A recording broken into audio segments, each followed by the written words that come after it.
After 4 weeks away from Fort Wayne, the IPFW men's volleyball team returns home this weekend for 2 MIVA conference matches. Friday night, the Mastodons will take on Lewis University, and a part of a special matinee Saturday match, the Mastodons will take on Loyola University. I'll be joined this week by head coach Ryan Perrotte to discuss last week's loss to Ball State, as well as during the Spotlight segment by senior outside hitter Nick Smalter. Stay tuned for more here on VolleyDons Weekly on CTV.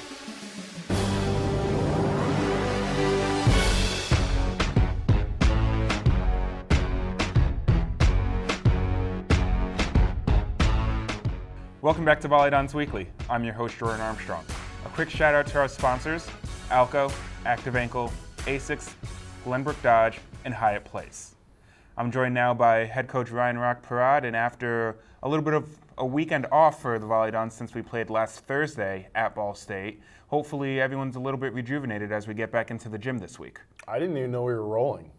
I had no idea we were even on the air. That's because you don't have one of these nice earpieces. I'm still going through my Motown facts. Yes, what Motown facts do you have for us today? Well, it's 58 years. 58 years of Motown.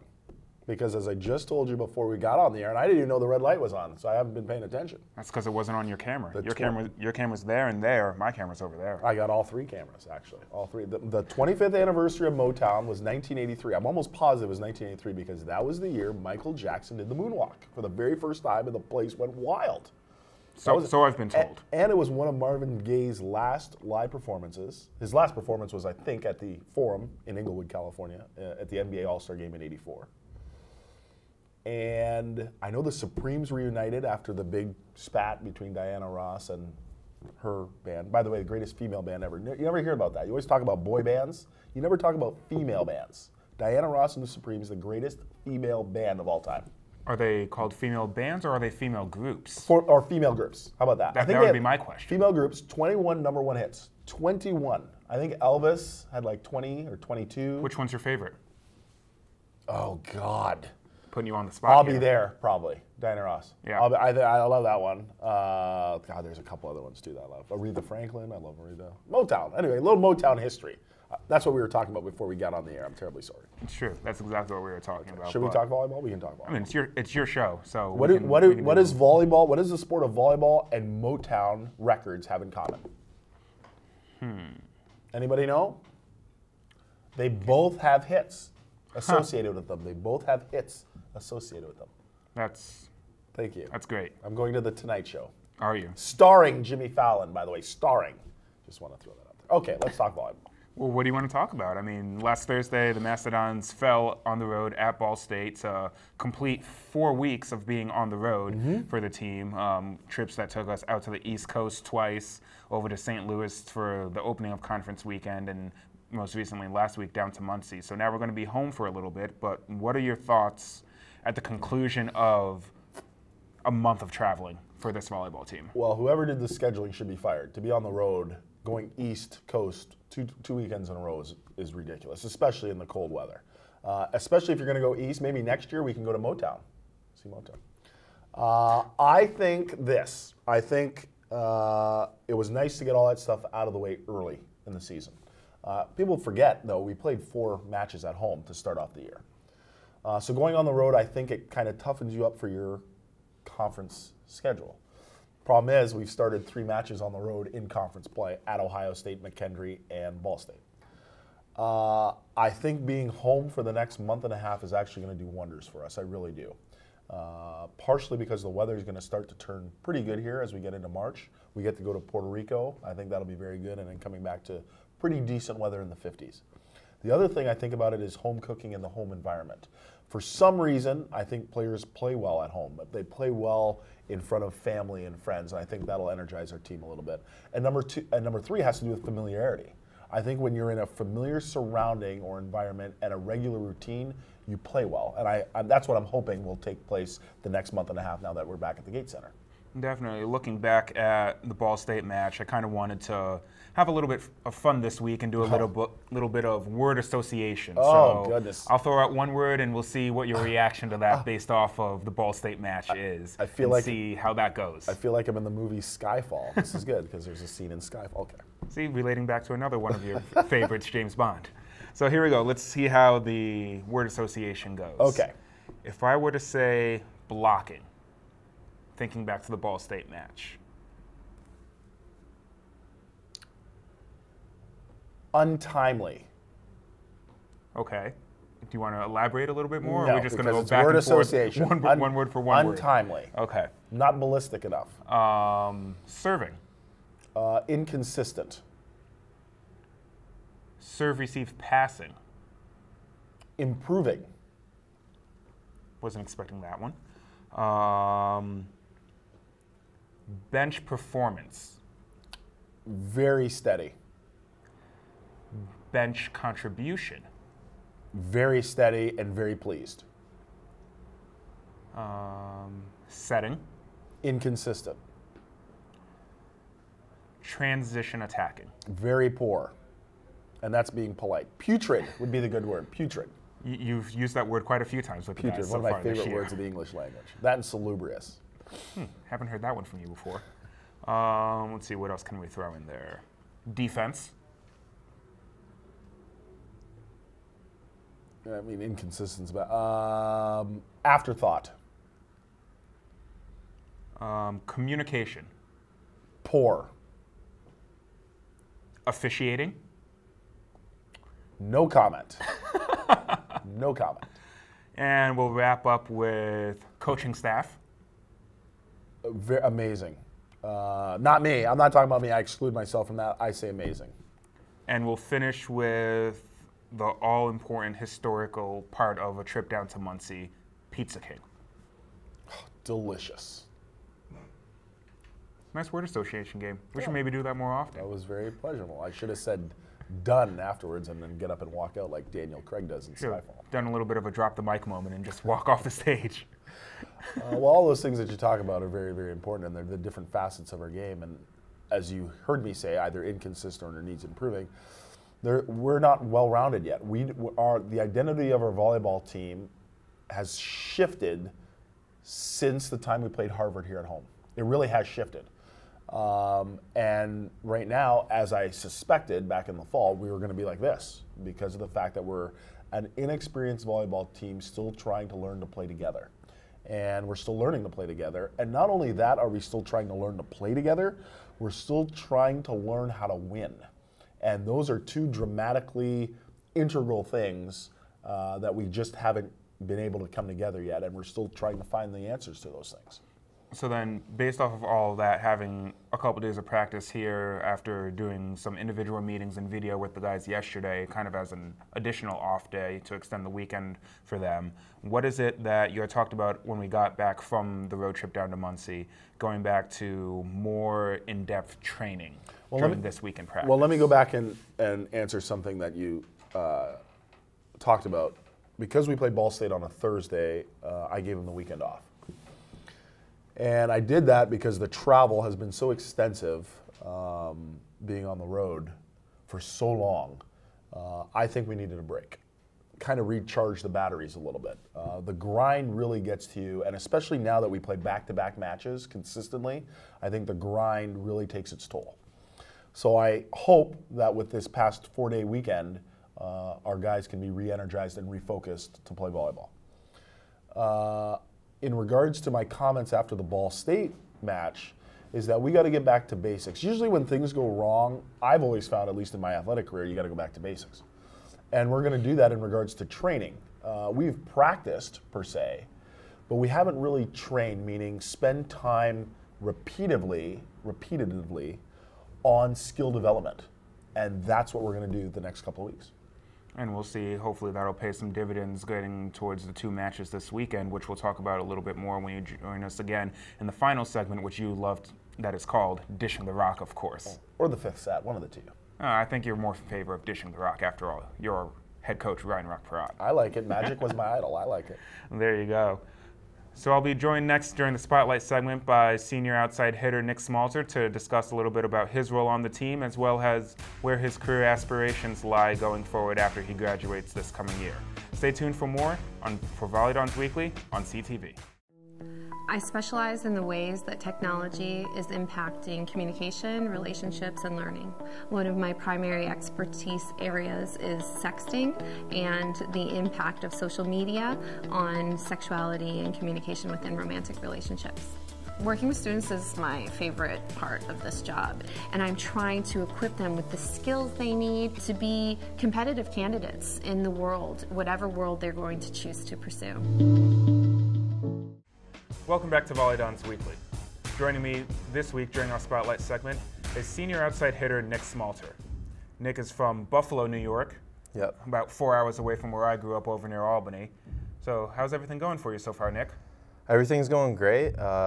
You know, it's senior year, and it's kind of unreal that it's unwrapping the way it is right now. But I'm glad to be here and be a part of the team, and it's just a great experience overall. Right, unwrapping, so, I'm sure you're alluding to not only the way the teams have been playing, but also the fact that you haven't necessarily been able to contribute as much as you would have necessarily hoped due to being injured, as well as some other people on the team being injured. So my first question for you is, how has kind of being injured changed your outlook on the season and how you can be impactful on the team? You know, it really humbles you. It lets you know that, you know, you could be done playing at any point in your career, and it's never a good time. There's never a good time to get injured or to go through something, but it just lets you take a step back and helps you look at the things that you can do to help the team out. You know, it's not all about you, and yeah, so I think that's how it's helped me. One of the common themes that we've talked about during this segment, when we have an older upperclassman here compared to when we have a younger freshman, is the fact that there is such a wide age gap, in the sense that we have a lot of freshmen on the team, and then we also have a lot of seniors on the team. So with that kind of balance, how have you kind of taken kind of some type of a leadership role, of trying to work with the younger, less experienced players to kind of get them up to speed as the season's gone on, especially through all of the travel that's gone on so far? Yeah. Well, I mean, when I went on the trips, when I wasn't injured, I think it was just showing them the ropes. And it was just, I really like going on the road trips. It's great memories. It's a great bonding experience. And it's quite an experience coming in as a freshman, and then every year growing older and seeing the new freshmen come in and build relationships with them. So I think that's what it's about, you know, building those relationships up and seeing what makes people tick, seeing what people's motivations are, and just being a friend. You know, if you're there for someone, you can just give them pointers and stuff like that. And if you're just respectful, they know that they can trust you, and they won't just like, they won't blow you off, you know, they'll listen to you. So you have some experience that can kind of relate to some of the freshmen that are dealing with their first season, their first year, having to do all the traveling, because you also traveled a lot when you were a freshman. Yeah. Being able to try and figure out handling classes and all of those types of things. So what would be your biggest piece of advice for any of the younger guys in terms of how to be able to manage both their athletic commitments as well as their academics? Yeah, so that's a tough question. First, I would just stay on top of academics. You really got to manage your time well, from the morning you wake up to when you go to bed. And I also think when you wake up is an important aspect. You know, if you're sleeping in, there's hours in your day that you're missing that you could be working on schoolwork, you know. So just managing your time well, putting your priorities first, school, athletics, and basically everything you do should have a reason behind it. You know, there shouldn't be, I know when I was a freshman, it's like, oh, what are we doing? What are we doing? And then it became like, all right, what do I got to do? You know, do I got to stretch? Do I got to do homework? What can I do in this moment to get better? So I would just ask them, you know, is this the best thing that can be helping you right now? You know, that's what I'd tell them. Now, looking back a little bit to back when you were playing in the beginning part of the season, it seemed like you got off to a pretty good start. I know something that I noticed once I got back into the gym, that it seemed like you had improved a lot on your passing during the fall since the later parts of last season. So how do you kind of trying to make improvements to your game to help not only benefit yourself but also the team? Yeah, so one thing I've learned coming to college, playing for Coach Ball, playing for Coach Rock, is volleyball is a mental sport. You know, physically it helps to be strong and athletic. When it comes down to it, it's about making the right decisions, being quick and smart. So what's really helped me is just, you know, I just try and clear my head before games, and I think that comes with experience, not being nervous, because I know when I was a freshman I got nervous.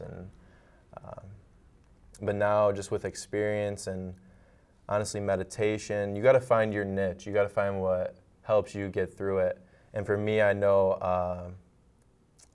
I was actually reached out to and baptized October 8th, and that's been my way of like coping with things. Like, it's something I can always go back on and rely on, and it's become like an important part of my life. So I think you got to find something that really helps you mentally just prepare, because that's what life's about too, just being there for every moment. So then, looking at more of a mental aspect when we're actually playing and competing, how do you kind of rely or fall back on those things that help keep you grounded when you're in the middle of a match and things are kind of starting to get crazy, or you've made a couple errors in a row, or maybe even some of your other teammates have made a whole bunch of errors in a row, to try to bring them back to being a little bit more centered and a little more focused towards the goal and the task at hand? Yeah. So first, you want to obviously contribute to the team, but you yourself want to make sure that you are okay, so that way you can contribute. So for me, you know, when I get stressed out during a game or a point doesn't go my way, I actually have verses that I've memorized, like Philippians 4:6. It says, "Don't be anxious about anything, but in every situation, with prayer and petition, present your requests to God." So like that, for me, that just like helps me not to be anxious at all. And I just say that, and then boom, like I'm there, and I'm able to just help everyone else out. So that's my way of doing it. I know, like, I've meditated before, and that just helps you have a clear mind and be stress-free. So I think that can, like, once you're calm and everyone's looking on the court for an answer, you can help spread that emotion. And we also talk about how being able to practice with intent when we get in the gym and start practicing and all those things. I'm sure you not only use some of that in practice as well, especially when you get challenged a little bit more than you're necessarily comfortable with by the coaching staff, to be pushed outside your boundaries to improve and make strides to improve on the court also. Yeah. Additionally, I wanted to ask you a little bit about your academics. You're a senior here at IPFW, wrapping up 4 years of college. What is your degree in? What are you hoping to possibly do with that degree? And what's the next, I don't know, kind of a 6 to 12 month timetable looking like for you? All right. So my major is OLS, Organized Leadership and Supervision, and I'm graduating with a minor in psychology. And I'll actually be graduating in the fall, so not this spring. But I know some friends who actually already have like applications for jobs and stuff like that. They have offers. I'm not really sure if I want to jump right into that. I know in May and in July I have stuff going on, like ministry. I might be going into ministry training for that. I wouldn't necessarily be in the ministry, just learning more and growing in knowledge about that stuff. So that's kind of where it is right now, and I'm just going to work over the summer. I have a landscaping job set up, but that's basically it for right now. Definitely, that's all great things. So what, since senior year, everything's kind of wrapping up, even though you're coming back in the fall volleyball-wise, what are some of your personal top moments, top things that, based off of your 4 years so far, that you'll always remember and cherish, not knowing necessarily what the future may hold, that may be able to join this list? Some of my top moments would have to be not even necessarily games, but just being in the gym the first time with the whole team. You know, I remember just being amazed at how good everyone was, because where I come from, you know, like, I was one of the best people on my team, and then it just humbles you to see, wow, there's a bunch of people out here that are just as good as you. I also remember beating Penn State my junior or sophomore year. It was, I think it was freshman and junior year. It was junior year, so that was an awesome game at home, and I remember I got a couple aces. Scott McNerney got a couple aces against Aaron Russell, who's on the national team right now. So that was one of my big memories too. So yeah. Awesome. Well, for all of us here at IPFW, we definitely appreciate having you being a part of the men's volleyball team. As we always say, you know, we're more than a volleyball team. We're a huge family, and that definitely contributes to a lot of the things that we're able to do both on and off the court. So a big thank you to Nick Smalter for joining us for this week's Spotlight segment. I'll be joined again during the last segment, Dishing the Rock, by head coach Ryan Rock Perrotte. Stay tuned for more on VolleyDons Weekly. I specialize in homelessness, drug use, and qualitative research methods. I mostly studied desistance from crime and deviance, so a lot of people have studied why people start committing crimes, and that's been an interesting topic and researched pretty well. But I've always wondered, when you want to change or you can change your life, how do you do that? So why and how people quit?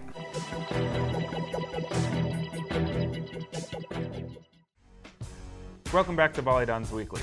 Before we start our last segment, I'd like to give another shout out to our sponsors, IAB, Indiana Physical Therapy, Molten, O&E, and Pizza Hut. And now, folks, it's time for Dishing the Rock. Let's dish it. What are we dishing?